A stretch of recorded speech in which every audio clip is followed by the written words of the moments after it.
Bismillahirrahmanirrahim. Assalamualaikum. Selamat tengah hari. Apa khabar semua? Alhamdulillah dapat bersiaran. So, hari ini nak kongsi again. Okay, orang kata siri-siri yang berkaitan dengan kehamilan dan kelahiran. Okay, kerana kalau untuk saya punya bisnes, technically kita selalu juga mendapat orang kata pelanggan yang mengalami keguguran. Okay, so bermaksud kehamilan itu tidak berjaya. Okey. So, jadi kita nak kena pasti juga benda ni. Okey. So, dia yang menjadi, orang kata kadang-kadang kita tak tahu punca dan sebagainya dan kita tahu bahawa kandungan itu mungkin, cacat atau tak sihat, jadi Allah dah ambil dulu, okey. Tapi enough untuk kita tahu dan bagaimana kita, nak prevent supaya next round kehamilan kita itu adalah satu kehamilan yang berjaya. Okay, and I am no doctors but, because I am a practitioner, so, saya pun memang perlu tahu kenapa antara punca-punca berlaku keguguran dan kadang-kadang, um ramai wanita melalui beberapa kali keguguran. Okey. So, saya kongsi artikel sekejap.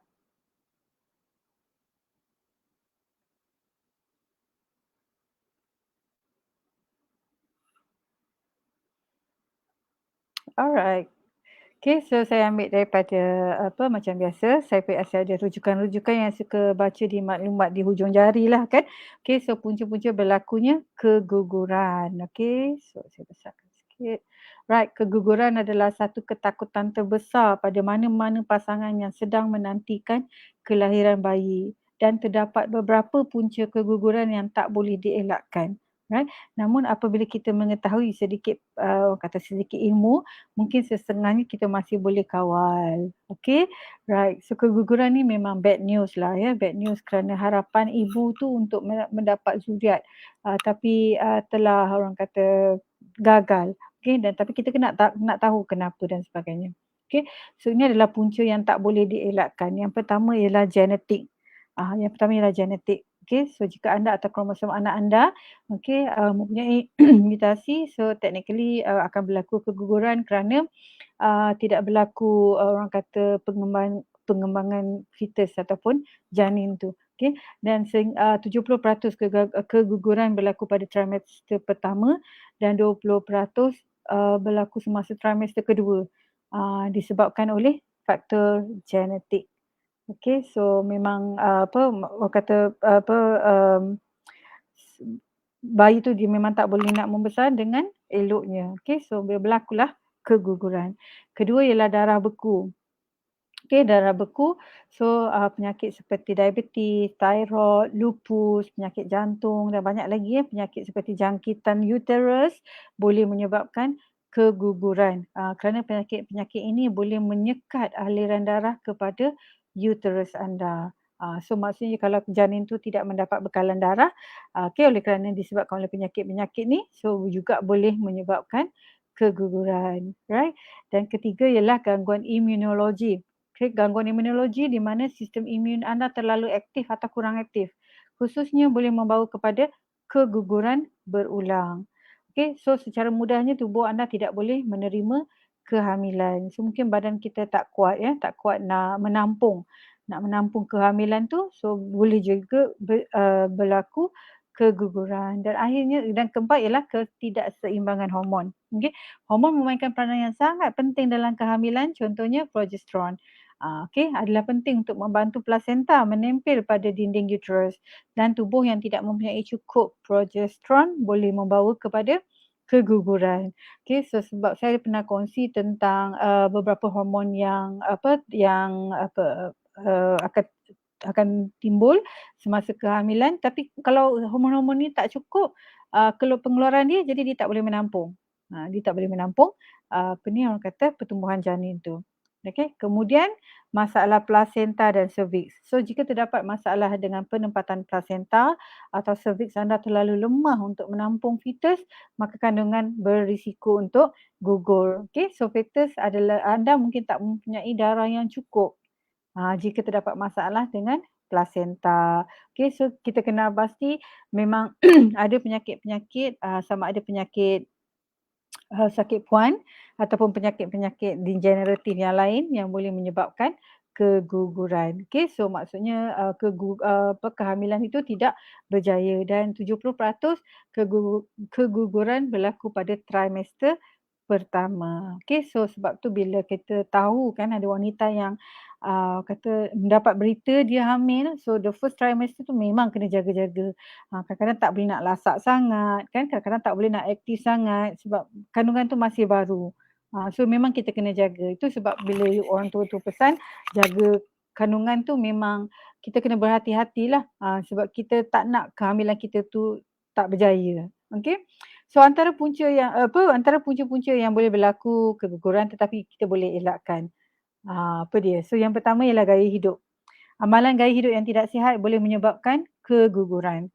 Rokok, alkohol, dadah, persekitaran bertoksin, yang emission ya, karbon dioksida emission dan sebagainya boleh mempengaruhi bekalan darah dan pertumbuhan janin. Jika anda merancang untuk hamil, segera berhenti daripada perkara-perkara ini. Right? Sebab dia technically tak cukup oksigen lah. Okay, tak cukup oksigen, persekitaran yang tercemar, kan, berdepan dengan banyak orang kata chemicals ya, bahan-bahan kimia tu semua. So dia akan menggagalkan kehamilan kita. Okay. Bersenam boleh membantu mengurangkan risiko keguguran dan memastikan bayi dalam kandungan sihat dengan cara mengurangkan stres, kesakitan, risiko kencing manis semasa hamil dan membina stamina untuk proses kelahiran. Namun, sudah pasti anda tidak digalakkan untuk melakukan senaman berat. Okay, seperti mengangkat berat, especially in the first trimester. So, ibu hamil hanya digalakkan membuat senaman ringan seperti yoga prenatal bagi membantu meningkatkan kesihatan anda semasa kehamilan. Kerana bersenam juga membantu pernafasan. So, kita kan bersenam kan kita apa orang kata ambil nafas, kan kita hembus nafas, so kita memaksimalkan penggunaan paru-paru kita dan sebagainya. So, bersenam boleh membantu kandungan sihat, okey, tetapi tidak yang rigorous, tidak yang aktiviti berat, aktiviti senaman berat walaupun puan dah biasa benda ni semasa tak hamil. Okey, sebab the first trimester tu memang kita kena jaga. Okey, right. Kemudian ubat, ada setengah-setengah ubat hormon dan sebagainya doktor akan prescribe, okey. So ada ada ubat yang boleh menyebabkan keguguran. Jadi kalau kita hamil, kita mesti dapatkan balik nasihat daripada doktor sama ada kita boleh meneruskan pengambilan ubat itu atau doktor akan bagi dos yang berlainan dan sebagainya. Okey. So antaranya elakkan pengambilan ubat misoprostol, retinoids, methotrexate, ubat anti radang tanpa steroid seperti ibuprofen. Okey, cara terbaik adalah periksa dengan doktor sebelum mengambil ubat sebab kita nak elakkan ada ubat yang tak sesuai untuk uh, nak menjayakan kehamilan. Okey. So bila anda rancang untuk hamil, okey, pada setengah usia wanita mempunyai risiko lebih keguguran kerana faktor umur ibu. Okey. So wanita yang berumur bawah 30 tahun, 1 dalam 10 kehamilan akan mengalami keguguran. Wanita yang berumur 35 ke 39 sehingga 2 dalam 10. Okey, so 20% lah, increase lagi lah kalau wanita tu semakin berusia. So wanita yang berumur lebih 45, lebih separuh akan mengalami keguguran, 50%. Okey, so faktor umur memang mempengaruhi orang kata sama ada kehamilan itu berjaya atau gagal. Okey. So semakin meningkat usia wanita tu semakin tinggilah dia punya kebarangkalian untuk berlaku keguguran. So itu sebab kadang-kadang orang tua-tua cakap kan, kau muda-muda lagi kau beranak banyak. Okey, orang tua tu selalu cakap, kau muda lagi kau beranak banyak. Kan sebab bila orang kata bila dah berusia tu dia adalah banyak dia punya orang kata risiko-risiko dia. Okey. Keguguran boleh menjadi peristiwa yang amat dahsyat dengan memberi kesan berpanjangan pada emosi seseorang wanita. Termasuklah kemurungan, marah, takut dan rasa bersalah. Okey. Namun salah satu aspek paling sukar tentang kehilangan kehamilan adalah kurangnya pengetahuan mengenai keguguran. So with this maybe it's a good additional information kepada ibu untuk mengetahui serba sedikit tentang keguguran. Maksudnya kita tahu kat mana boleh berlakunya situasi mendapat keguguran jika puan dah tahu puan ya. puan hamil. Okey, so tempat-tempat asap rokok tu semua kalau boleh elakkanlah. Kita nak oksigen yang penuh sebab kita ada janin yang untuk kita bekalkan oksigen dan dalam darah. Okey, jadi paling-paling paling sukar sekali adalah kerana kita tak ada pengetahuan. Okey. So, janganlah naif sangat. Okey, maklumat memang kat hujung jari je dan carilah sources yang reliable. Sources yang reliable untuk kita bina sedikit pengetahuan supaya kita tahu ada benda-benda yang kita perlu elakkan jika kita inginkan kehamilan kita berjaya dalam tempoh dia. Okey. So, tu nak bagi tahu. So, keguguran ni dia punya impact dia ramai maybe those days lah, I don't know now but I don't think so.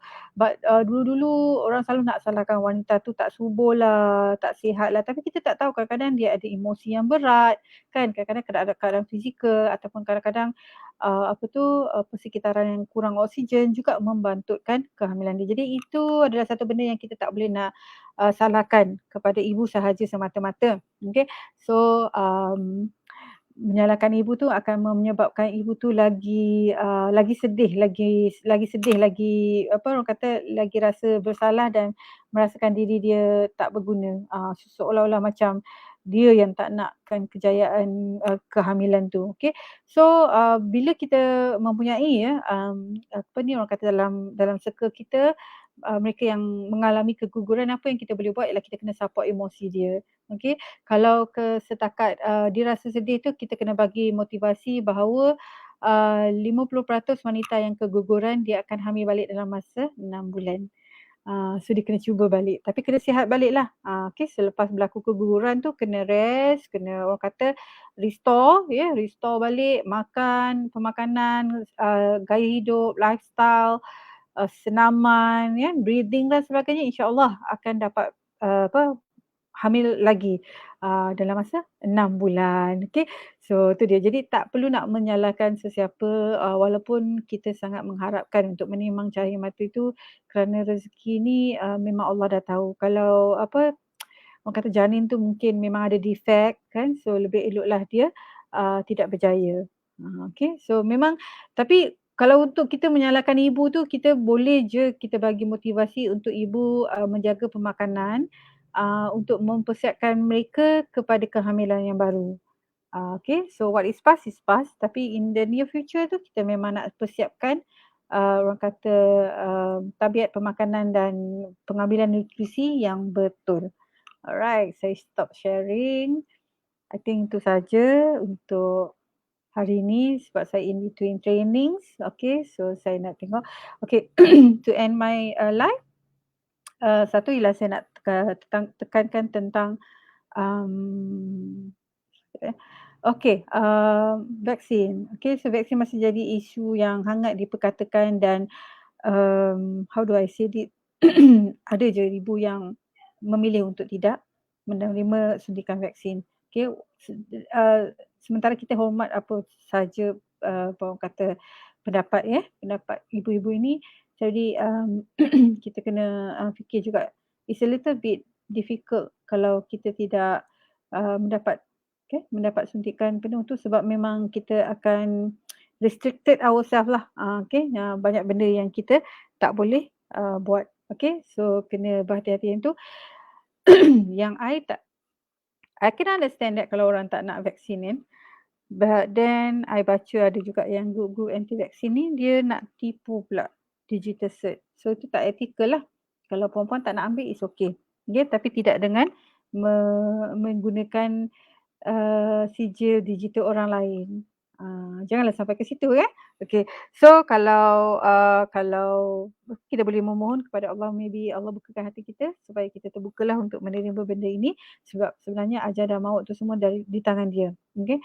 So itu yang saya nak pesan. Jadi ada ramai lagi ibu yang belum mempersiapkan diri mereka dengan suntikan vaksin. Now I nak cakap ada lagi PPV untuk walk in kepada warga negara tempatan. Okey, so boleh pergi untuk dapatkan suntikan vaksin tu untuk ibu hamil. Tolong bawa dokumen lah. Selalu kita bawa buku pink kita lah, buku merah tu. Okey, right. Kemudian tuan-tuan dan puan-puan boleh muat turun e-book percuma di, website, okey. Kita ada panduan makanan semasa hamil dan juga panduan vaksin untuk ibu hamil dan ibu menyusu. So just download this for your orang kata tambahan pengetahuan. Right. Dan akhir sekali saya nak kongsi ialah program fitness untuk ibu selepas bersalin dan berbantang. Okay, so kita kena pasti ada ibu yang masih lagi tidak mendapat bentuk badan asal, berat badan asal. Ada je ya area-area yang dia dah target tu masih lagi menggelebir dan masih lagi orang kata ada kandungan-kandungan lemaknya. Jadi why not kita offer, jadi why not puan-puan melanggan package fitness, okey. Package fitness ialah package atas talian tetapi package personalised dengan trainer, okey, dengan trainer yang memang berkelayakan akan membantu untuk menyelesaikan masalah di mana kita hendak memperbaiki bentuk badan dan juga berat badan supaya dapat kembali kepada asal dan kemudiannya program ini design kita reka untuk bersesuaian dengan keadaan ibu tu. Ada yang kehamilan, ada yang bersalin scissors, ada yang bersalin normal, ada yang bersalin kembar. Okey, ada yang ibu masih menyusu, ada yang ibu luka dia tak baik-baik lagi sebab dia tengok pada badan dia masing-masing kan. Jadi benda ni memang kita cuba orang kata personalize-kan. So why not dapatkan package untuk ibu mengembalikan stamina. Right, sebab selepas 9 bulan kita hamil tu kita dah lelah dah, So kita kena restore balik, okey, energi kita, stamina kita, kita punya core muscles, kita punya strength dan sebagainya. Right, I think itu saja untuk saya hari ini. So thank you so much for listening and watching. Boleh sebarkan jika sesi ini memberi manfaat. Right. So till then we meet again insyaallah. Take care. Assalamualaikum warahmatullahi wabarakatuh.